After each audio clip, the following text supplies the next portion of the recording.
It's July 1943. The United States is 2 years into World War II. Men are dying in the Pacific and in North Africa. Back home, the country is tearing itself apart. In Detroit, a race riot just killed 34 people and injured hundreds more. In Harlem, 6 people are dead, 185 injured. White servicemen are pulling Black and Latino men off streetcars, stripping and beating them in what papers call the Zoot Suit riots. 3 race riots, simultaneously in 3 American cities. And somewhere in a boardroom at 20th Century Fox, studio executives are sitting around a table debating a serious issue. Do we release this movie? The film has been finished. It stars some of the greatest Black entertainers America has ever produced. And it costs real money to make. And the country outside is on fire. The film is called Stormy Weather. By the end of today's episode, before you watch a single frame of the movie, you're going to understand exactly why a movie musical was considered dangerous enough to bury. Because the story of this film doesn't start in 1943. It doesn't even start in Hollywood. It doesn't even start in the 20th century. It starts on a stage before the Civil War with a white man in blackface. To understand Stormy Weather, you have to understand how America has always related to Black creativity. And that relationship has a very specific origin point: minstrelsy. For anyone who doesn't know the term, minstrel shows were a form of entertainment that dominated American popular culture from the 1830s through the early 1900s. White performers would darken their faces with burnt cork, paint their lips white or red, and perform a grotesque caricature of Black people for white audiences. It was racist, it was dehumanizing, and it was extremely profitable. But here's the thing that the professor, Eric Lott, identified that I want you to remember, because it explains everything that comes after it. This wasn't just hatred. It was hatred mixed with fascination. White performers were obsessed with Black culture. They were transfixed by it. They wanted it. The music, the movement, the rhythm, the energy, they wanted it on white bodies, performing for white audiences with white people collecting the money. Lott called it love and theft. And that combination, desire without dignity, admiration without equality, becomes the operating system of American popular culture. Everything we're going to talk about today runs on that same engine. Here's something that might hit you differently once you know it. The songs Oh Susanna, Dixie, Camptown Races, these are all songs that generations of American school children learned as innocent folk songs. We've heard these songs play on the ice cream trucks in the summertime. Many of us sang them. They came from the minstrel stage. Their history is rooted in racial caricature, and most people who grew up singing them had no idea. That's the erasure piece. Not just stealing the culture, but burying the origin so completely that the theft becomes invisible. Hollywood didn't invent this dynamic. Hollywood inherited it, and then they industrialized it. Keep that on the sticky side of your brain as we move forward. The silent film era runs roughly from 1890s, the mid 1890s, to the late 1920s. And for black performers, those decades look a lot like everything else in America at the time. Exclusion, caricature, and the occasional appearance as a servant, porter, or a maid. If you were a black filmmaker who wanted to tell black stories with black humanity, stories that weren't filtered through a white gaze and a white profit motive, the studio system had nothing for you. So, one man decided to build his own. We've talked about Oscar Micheaux in our last two episodes, so if you haven't listened to that, go back and get the full story. But here's a short version. Oscar Micheaux didn't petition the system. He didn't wait for Hollywood to give him permission. He built an entirely independent production and distribution circuit, referred to as race films, specifically to tell black stories for black audiences with black dignity. That was an act of extraordinary defiance and self-determination. But it came at a cost. The independent circuit was underfunded, underdistributed, and operating entirely outside of the cultural mainstream. The studio system was powerful and bursting at the seams with money. The race film circuit was free, but fragile. And that sets up the central tension of this entire era. What happens when a mainstream system, the powerful one, the profitable one, decides it wants something from black culture? Not black stories, not black humanity, not black equality, just the sound, just the music, just the performance. What happens then? Because that moment is coming, and it arrives with a single film. October 6, 1927. The Jazz Singer premieres in New York City.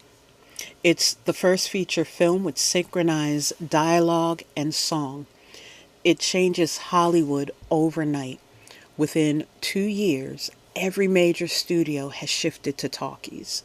The silent film era is over.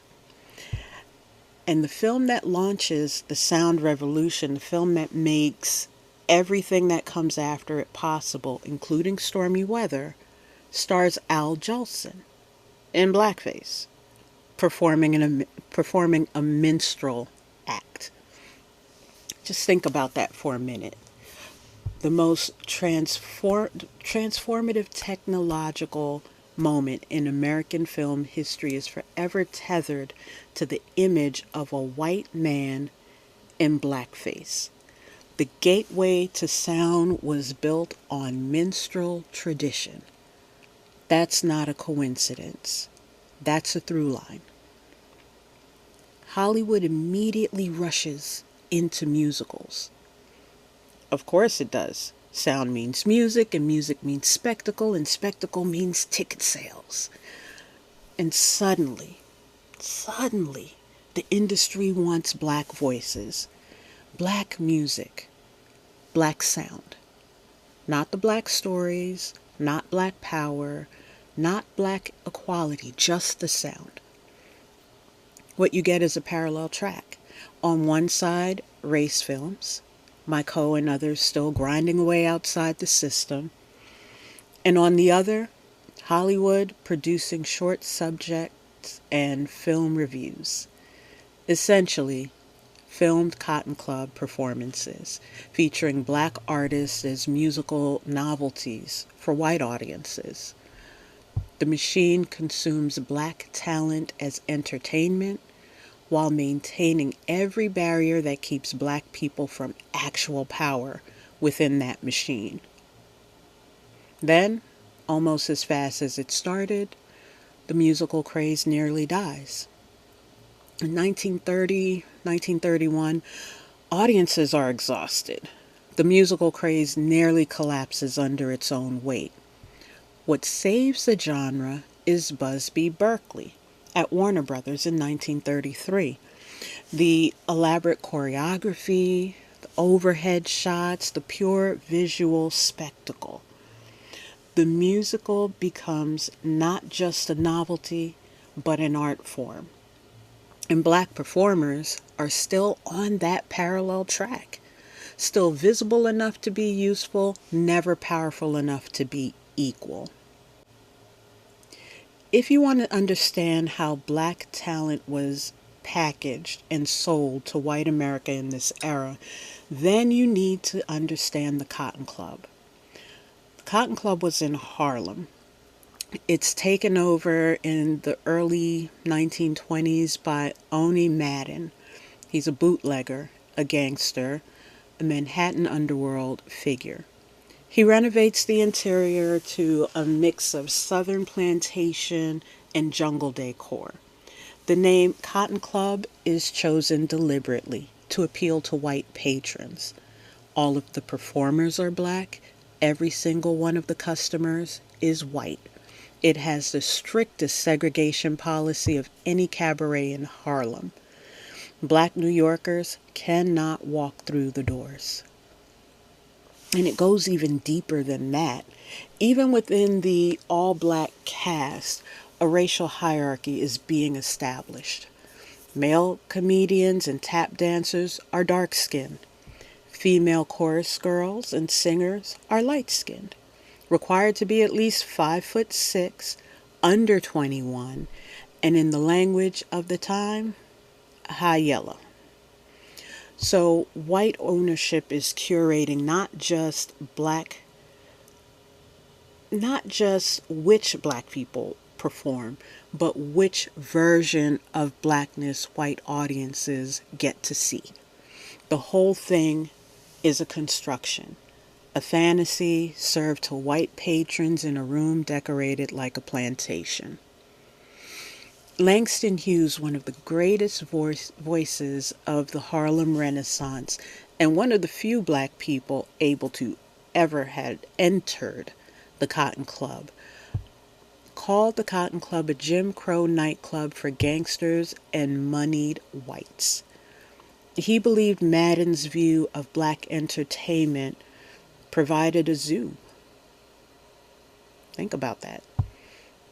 He made this comment after a rare visit to the club, and yet the performers who built their careers there, Duke Ellington, Cab Calloway, the Nicholas brothers, Lena Horne, those careers reach further and wider than almost anything available to black artists through any other venue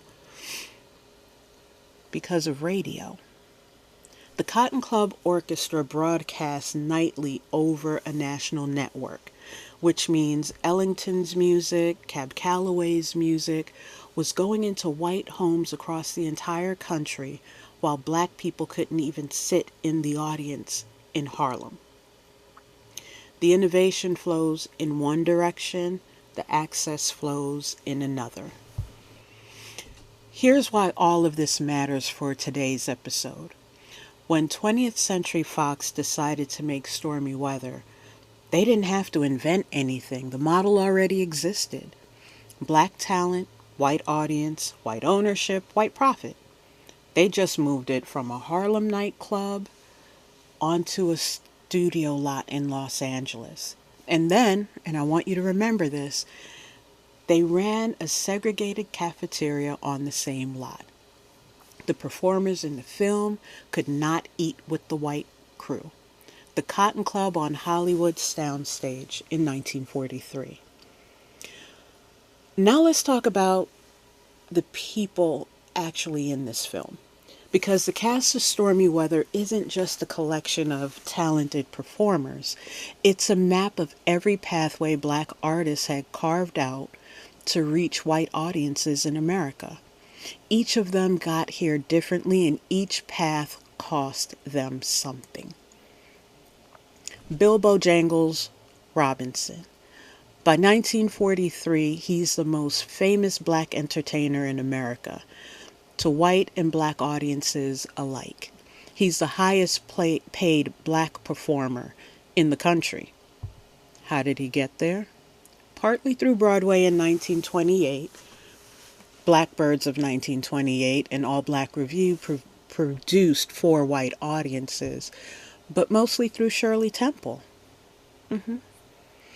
In the 1930s, Robinson co-starred in four films with the 60-year-old actress. And those films reached every corner of white America. But here's what those films required of him. He played a loyal, devoted servant, smiling, gentle, non-threatening. The character of Bojangles, and it became a character, a mask, was shaped by what white audiences needed him to be. His nickname originally came from the word jangler, someone argumentative, someone with fire. White audiences reattached it to the smiling, compliant man on the screen. He was beloved. He was exploited. He was not equal. Cab Calloway arrives at Stormy Weather differently. He built his fame through music through the Cotton Club and through the radio. And he did it with more autonomy than most anyone else on this cast.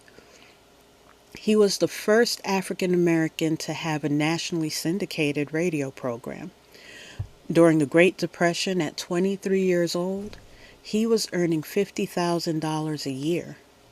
Minnie Moocher became the first record by a black musician to sell 1 million copies. He had already appeared alongside Bing Crosby in the big broadcast in 1932. White audiences knew Cab Calloway. He reached them on terms that were more his own than most, but he still reached them through the Cotton Club, through the same architecture. Lena Horne is the newest arrival to this world. In 1942, 1 year before Stormy Weather, she became the first African American performer to sign a long-term contract with a major Hollywood studio, MGM. She's 24 years old. Her path ran through the Cotton Club chorus line, where she was one of the light-skinned chorus girls, curated for white comfort. And when she got to MGM, the studio was very clear about what made her acceptable to white audiences. She said it herself later in life, that she was allowed into movies because she was the kind of black woman white people could accept. And she said that was the worst kind of acceptance because it was for the way she looked, not for what she could do. When Fox borrowed her from MGM to make Stormy Weather, she was known but not yet a star. This film made her a star. The title song alone made her a star. But the terms under which that stardom was granted, those terms were set by a system and not by her. The Nicholas brothers, Harold and Fayard Nicholas. They start at the Cotton Club as children. Harold is 11, Fayard is 18, and they stop the show every single night. They are the only performers in the all-black cast allowed to mingle with the white audience after the performance. Think about that for a minute. They're exceptional enough to be granted proximity, but only after they've performed. When they got to the Fox lot, the studio made very clear their genius was welcome. They were not. They wanted them to eat in that segregated cafeteria. The brothers refused. They eat where they chose. And then they go and film the staircase sequence, which Fred Astaire said was the greatest dance number he had ever seen on film. Their genius was undeniable. The system's response to that genius was to remind them exactly where they stood. And then there's Fats Waller, pianist, composer, one of the greatest figures of jazz and the Tin Pan Alley. Waller's fame is genuinely cross-racial in a way that didn't require a white co-star or a whites-only venue to reach white audiences. He just got there on the strength of the music. He appears in Stormy Weather, and he's extraordinary. He dies in December of 1943, just 5 months after the film's release. His performance in this film is one of the last things he ever recorded. Keep that in mind when you watch. So how does a film like this actually get greenlit at a major Hollywood studio in 1943? The answer is pressure from multiple directions at once. The NAACP had been meeting with Hollywood executives and demanding better roles for black performers. And the Roosevelt administration, with an eye towards the New Deal coalition and the war effort, was actively advocating for black representation in film. At the same time, World War II had changed the economics. White male audiences were overseas. The studios were looking at the black movie-going audience, which always existed, which had been sustaining my co-circuits for decades, and finally, seeing dollar signs. The result is 2 films released in the same year: Cabin in the Sky at MGM and Stormy Weather at Fox. Both all-black cast, both from major studios, both made under enormous political and economic pressure. But what happened behind the scenes tells the real story.